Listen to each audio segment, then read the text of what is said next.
What's going on, everybody? Rachel West here, along with Rick Stroud and Joey Knight, getting you set for Sunday Night Football, Bucs versus Saints. And Rick, I'm going to go right to you. The news of the day, with all these crazy COVID things happening here lately around the league, change of protocols, and now the Saints leader, their head coach, he's now come down with some COVID. Yeah, I mean, that might be the biggest advantage the Bucs have in this game. Sean Payton has absolutely owned the Bucs. They've beaten them the last 6 times in the regular season. Of course, the Bucs got them in the one that counted in the playoffs last year. But it doesn't seem to matter who plays quarterback for the Saints. I mean, Taysom Hill is going to start this game, but he has beaten the Bucs. Sean Payton has, with quarterbacks from Drew Brees to Teddy Bridgewater to Taysom Hill to Jameis Winston. So, not having that astute play caller, especially on offense, that relationship with the coach and the quarterback is going to be huge, because where they've struggled, is the Saints managing to control the ball, make plays, and then turnovers have been a big story on the offensive side as well. But this is the second time Sean Payton has had COVID. And this new variant is, infecting the entire NFL. The Bucs are very fortunate it hasn't hit their team yet. Absolutely. And Joey, as Rick touched on, the Saints have definitely had the Bucs number over the regular season, the last couple of seasons here. So what's it going to take for them to once and for all get over this hump and come out with a W here?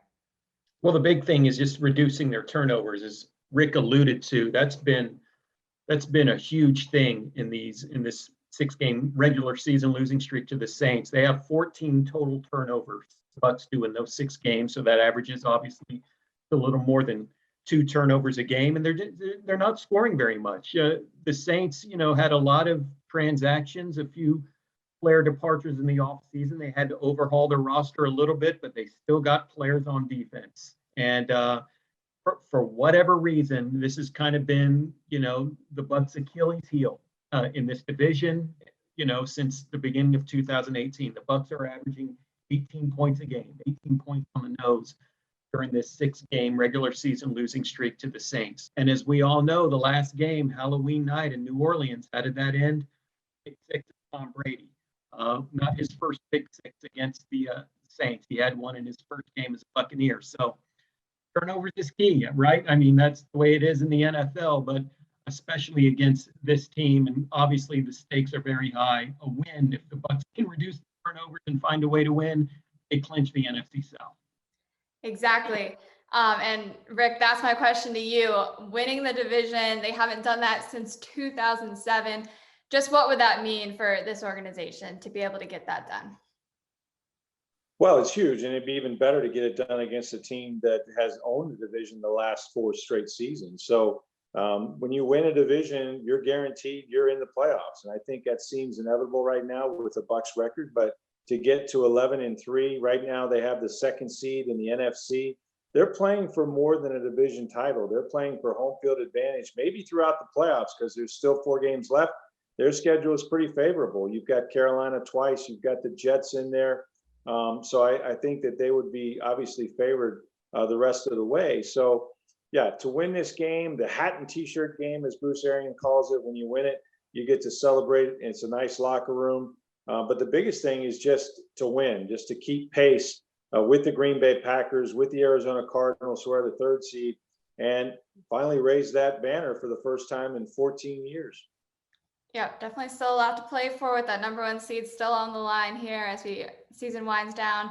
And Joey, Sean Payton's out. The Saints have him out, but who do the Bucs have out? And some guys were added to the injury report this week. So how are things looking on the injury front with them? They're looking a lot more encouraging going into the weekend than they did in the middle of the week. The big concern, Leonard Fournette, with an ankle injury. He did not practice Wednesday and Thursday. Well, he was back out there Friday. And Bruce Arians told us Friday afternoon he's good to go. He looked okay. He's set to play. So that's huge.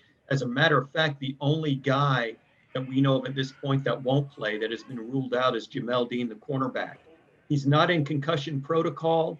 Obviously, it's not COVID related, but he's got some kind of illness they're just still trying to figure out. They don't know what it is. I guess they're just going by the process of elimination. But He's dealing with an unspecified illness and he won't play in this game. But as it stands right now, he's the only Buccaneer that has been ruled out. That's definitely good news because we all know that they've been bit by that injury bug quite often this season. So we'll see come Sunday night. It's definitely going to be a big, exciting game over at Raymond James Stadium. So make sure you guys are following along with all of our coverage of it over on social media at Sports by Tampa Bay Times, as well as tampabay.com.